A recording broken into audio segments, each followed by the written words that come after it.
Esu Ričardas Matačius, režisierius. Pradžia tai buvo iš viso, aš visada, kai darau muzikinius klipus, tai man norisi pirmiausia susitikti su grupe. Pradėjom šnekėtis, jie pradėjo pasakot, ką jie mėgsta, ką jie klauso, kas juos inspiruoja ir taip toliau. Ir man visada pirmiausiai tai yra atspirtis.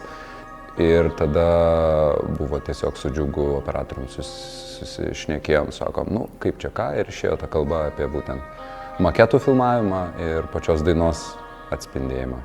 Tai pirmiausiai mes turėjom setą, didelį setą, bet didelį setą suskeilintą iki tokio seto. Tai visada yra iššūkių, kai tu nori kažko, tai tu turi gaminti.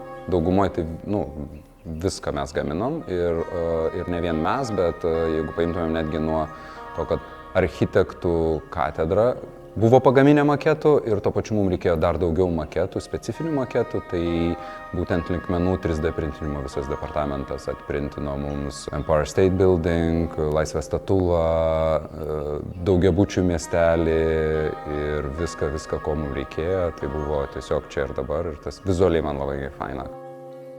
Sprendimas, kurį priėmėme gyvai, apie tą jau buvome šnekėję iš anksčiau, bet gyvai užtvirtinome, būtent daryti gyvą projekciją filmavimo metu. Mes iš pradžių galvojom, kad nusifilmuosim vokalistą atskirai ir tiesiog leisim vaizdo įrašą, bet mes tą darėm gyvai. Dėl to atsirado daugiau kūrybinės erdvės, eksperimentuoti, kažką keisti. Aš asmeniškai muzikiniuose klipuose aš visada mėgstu improvizuoti. Jis tada organiškesnis, jis nėra tas toks labai sustruktūrizuotas kažkoks ir man patinka, kai tada operatorius pradeda improvizuoti, tada grupė pati sako, čia žiūrėk, galim taip arba galim anaip ir čia buvo labai daug improvizacijos.